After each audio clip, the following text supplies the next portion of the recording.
While Israeli troops enter Lebanon in response to years of PLO attacks, much of the American press seems to turn on the Jewish state. A grassroots organization, the Committee for Accuracy in Middle East Reporting in America, is born, with one goal: to ensure Americans receive fair and accurate coverage of the Middle East.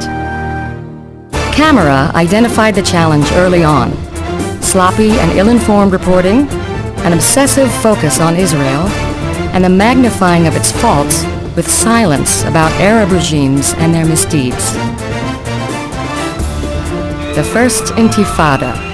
The press discovers a new poster boy, a rock-throwing Palestinian youth, while virtually ignoring deadly attacks on Jews and the annihilationist rhetoric of the PLO. Camera fights back, exposing the falsehoods and bias of the press, culminating in its 1989 national conference featuring Norman Podhoretz, Ruth Weiss, and Alan Dershowitz. The media wants every important institution in this country to be scrutinized, except the media. This is not consistent.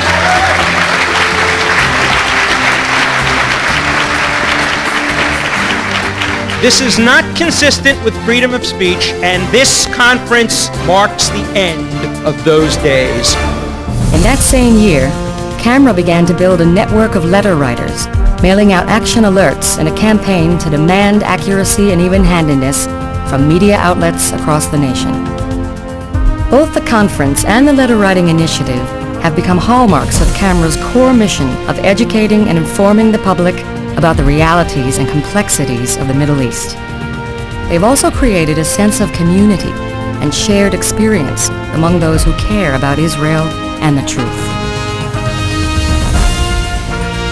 As Intifada gave way to Oslo, and Oslo gave way to suicide bombers and Arafatistan, Camera soldiered on.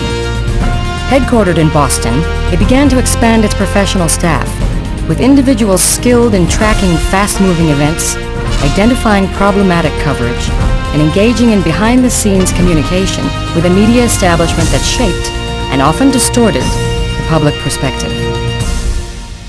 The New York Times, National Public Radio, the Boston Globe, PBS, Reuters, CNN, Peter Jennings, and ABC all were confronted head-on when they dispensed distortion.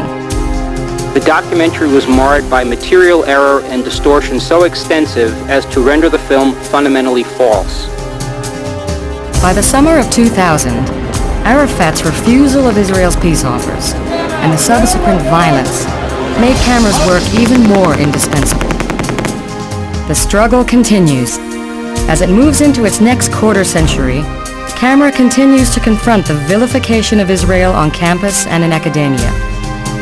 It seeks to expand efforts to improve reporting in mainline Christian publications, as well as the British and Spanish language media, and always to educate and educate and educate, to strengthen Americans with the truth through national lecture series, an important new curriculum for middle and high school students, and the production of monographs and documentaries. Camera's success? American news coverage today is the most responsible and accountable in the world. 25 years of Camera vigilance and activism have helped set the record straight on events in the Middle East and ensure public opinion remains sympathetic to Israel's daunting challenges. But we have no illusions. We are in it for the long haul because Israel's adversaries are too. In the battlefield of ideas, there are no quick fixes, no shortcuts, and no substitute for the defeat of lies. We're proud of our achievements because what we do is good for democracy, for Israel, and for America.